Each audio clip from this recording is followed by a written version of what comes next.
Hi everybody, and welcome to Making Canvas Work for You. I'm Dr. Gabriel Young, the administrative faculty for the School of Cultural and Family Psychology at Pacific Oaks San Jose Satellite Campus.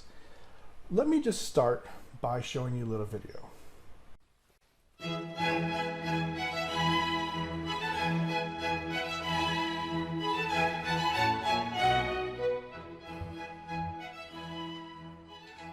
Oh, hello. Come on in, won't you? Welcome. I'm Dr. Gabriel Young, and I'm very excited to have you in the course. I've been teaching at university since 2009, and I have a deep passion for teaching and love connecting with students and helping them learn and grow. I think you'll find that this journey will be one that is challenging and yet extremely rewarding. Tell you a little bit about myself. I'm a licensed therapist. My PhD is in human development. I've done research projects at organizations such as NASA. And again, of all those things, I keep coming back to teaching because that's just who I am. So as we embark on this journey, I wish you the best of luck. Always feel free to come spend some time talking with me, and we'll learn and grow together.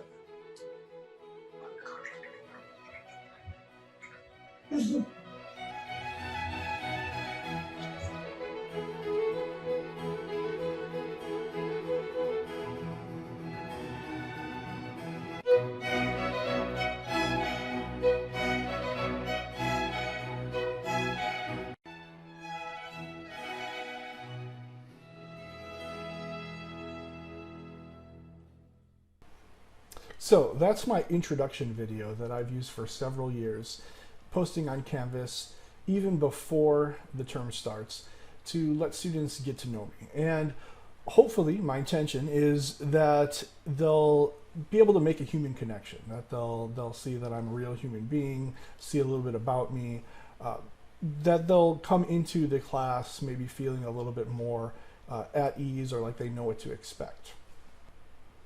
So to give you a little bit of background on this presentation, I've learned all these things through Canvas through a variety of sources, and what we're going to see is mostly not from me. I've done a year-long training with the Association of College and University Educators. I've done a quarter-long training at the previous university I was at, and most of all, I've aggregated tips from colleagues that I've been able to gather over the years. So what I'm about to show you is just a lot of information that I've slowly been able to put together, and it really represents a lot of different people and professionals and instructors that I've talked with and learned from over the years. So the first thing that I want to be able to talk about is that these tips can save time and effort. One of the most common concerns that come up when I talk to a lot of professors is that, oh well, Canvas, it's it's so time consuming to set things up.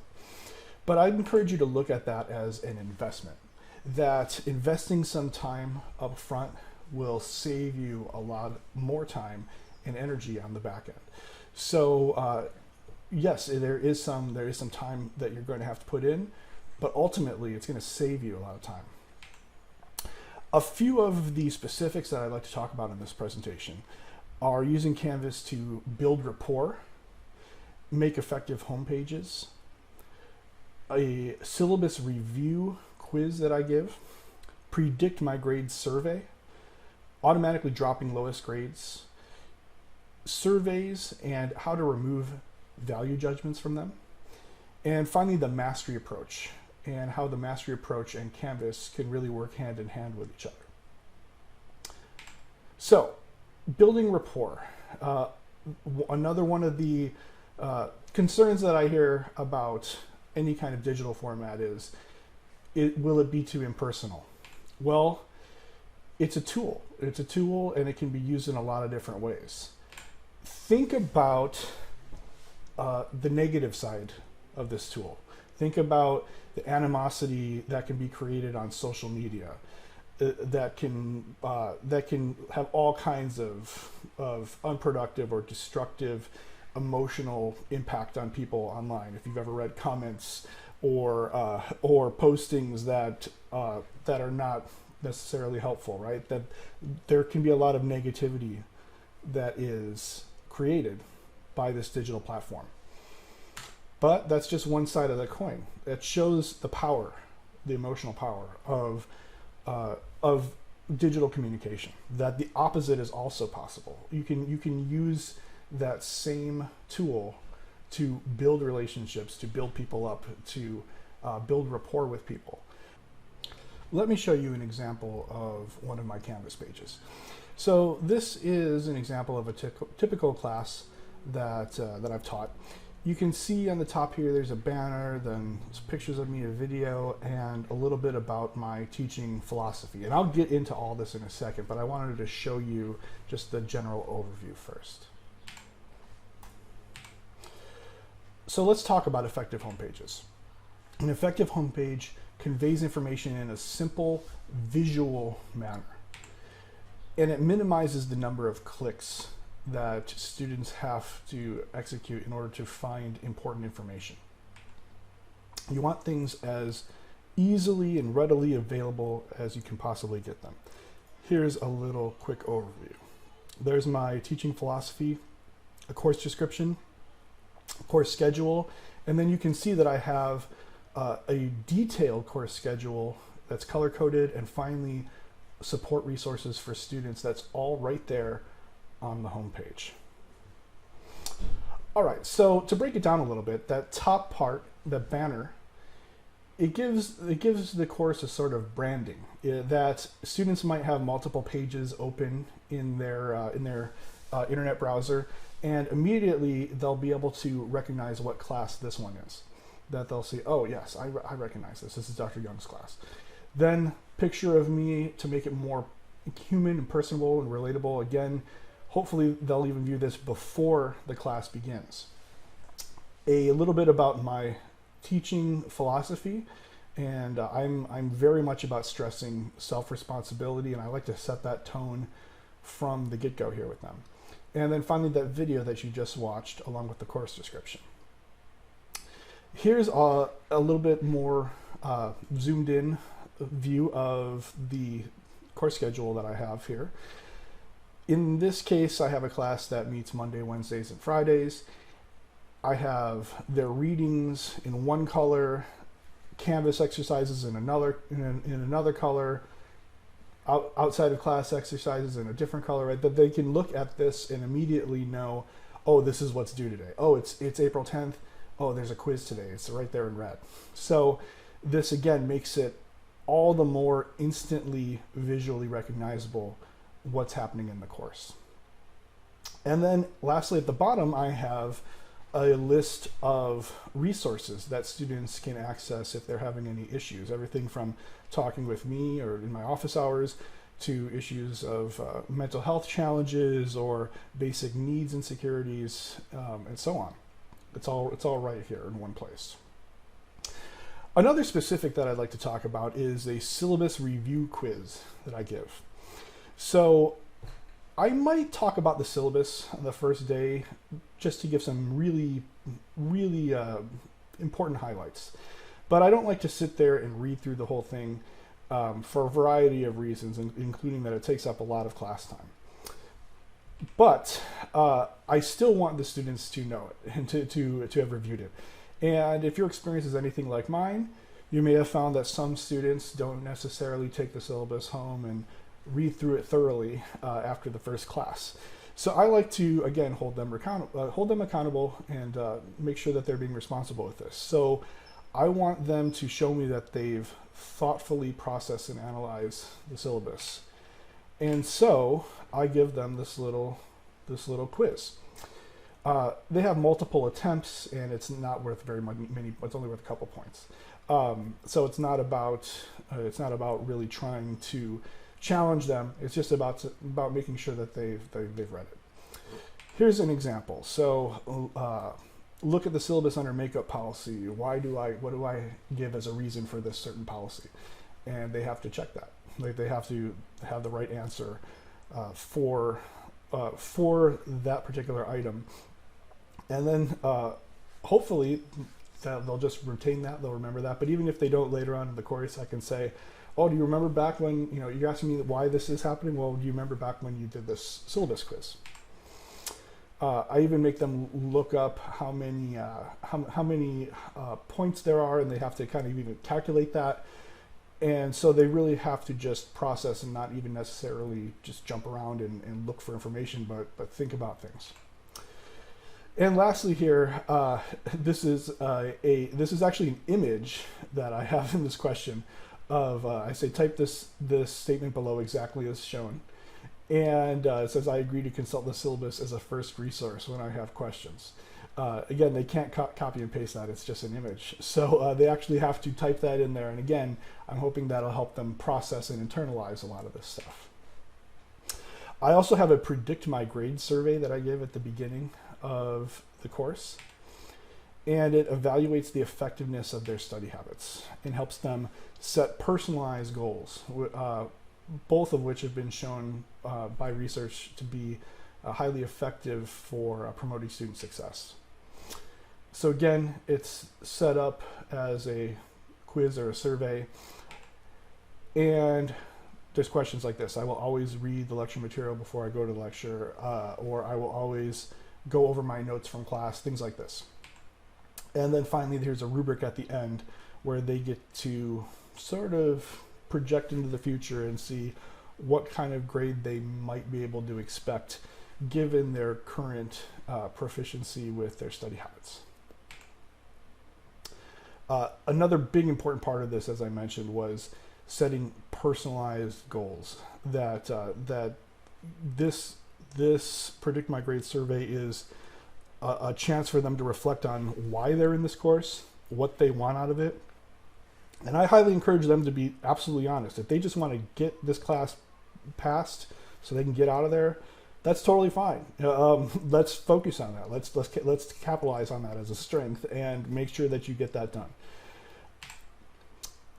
Another aspect of Canvas that I really like is automatically dropping the lowest grades in different categories of assignments. So I try to avoid dealing with students either being sick or trying to do late work and having to tell me about it and having to convince me, the professor that they need a makeup assignment. I'd rather just empower them to make their own decisions and to be able to navigate that themselves. So I actually build in several assignments over the course that are extra, and I drop the lowest. So if you're sick, that's fine. It's great. It's automatically built in that a few sick days of assignments. Sometimes people say to me, well, doesn't that mean that if I do everything, I'm doing extra? Well, yeah, I mean, I think that that's a great opportunity. You can, if you get to the end of the term and there's a couple more assignments and you've already got 100%, you can choose not to do the rest of them and they'll be dropped. Or I would also encourage them to reflect back to their personalized goals. Why are you in this course? Are you here to learn? Then you get to do some extra work. It's an opportunity. You can set this up by going into the assignments, clicking on the options, and setting how many of the lowest scores that you want to drop. Again, that it changes the dynamic too of the relationship between me and the students, because they don't have to come to me and try to convince me, I was sick or this thing happened or that thing happened. In fact, I want them to be able to have their privacy. Like they may not necessarily want to talk about something that happened, and that's totally fine. I'm happy to let them know I'm happy to talk about any personal challenges that they're experiencing or anything they want to talk about, but we don't have to do it in the context of trying to convince the professor to accept late work. Okay, surveys. This is another big one. I like to administer a midterm survey to see how the students are experiencing the course. And what I find with surveys traditionally is that in general, they seem to measure whether people like or dislike the professor, or even like or dislike the course. But that's not helpful to me personally. I want to know some concrete data, concrete changes I could or should make to increase learning, and to tailor the course to the specific students that I have in the class at that time. So I've really tried hard to make surveys that remove any value judgments. It's not about, on a scale of 1 to 10, how much do you like this course? How much do you, none of that. Instead, I make very concrete questions. And again, I give them at the midpoint or even earlier. And I make it anonymous. But there's a way to do it in Canvas where you can still make it count for points even though it's anonymous. Canvas automatically knows that the student has submitted it, and they get full credit for having submitted a completed survey. So again, here's the assignment page, and you can see if you look at the bottom of these options here, anonymous submissions, yes. So that means I don't see who does what. I can't link assignments to a specific, or survey answers to a specific student, but they do get some points just for having submitted it. So here's an example of what I'm talking about regarding removing value judgments. With a response of 3, meaning we stay at what we're currently doing, during class, would you like to have more group work or more lecture? Right? Concrete. There's no do you like this, do you like that? It's nuts and bolts. So when you're doing these, and what I've set up is in these surveys is I try to assess for competence, belonging, agency, and interest, which are all from the research of my colleague Tim Erden at Santa Clara University, who's really linked these areas to student success. Here's another one of those questions that speaks to this. How much feedback is helpful on your assignments? No feedback, little feedback, some feedback, or as much feedback as I can get. Those kinds of things, concrete. Another aspect that Canvas can really help with is the mastery approach. If you're not familiar with the mastery approach, it's where students are allowed to repeat assessments until they're proficient. I often build assignments where they can do this. Here's one where it was a course that I gave with a midterm exam, but I let them have multiple attempts, as many as they want actually, unlimited, and they can go because what's important to me is that they know it and they learn it by the time they're done with it. So the students seem to really appreciate this for a lot of reasons. For one, it removes a lot of the test anxiety. Even just knowing, oh, I can do this again if I'm really like anxious, or if I'm really off on this first try, I can do it again. That sets them at ease, and oftentimes they only want to do it once, and they're happy with the outcome there. So I'd like to give you my contact info, which is gyoung@pacificoaks.edu. Also, please feel free to join me on LinkedIn. I love having a network of people that can all share and exchange these pieces of information. And I want to thank all the people that and organizations that have helped me in the course of aggregating this information over these years. So thank you for tuning in. Feel free to email me with any questions, and good luck with Canvas. I know you all can do a great job. Thank you.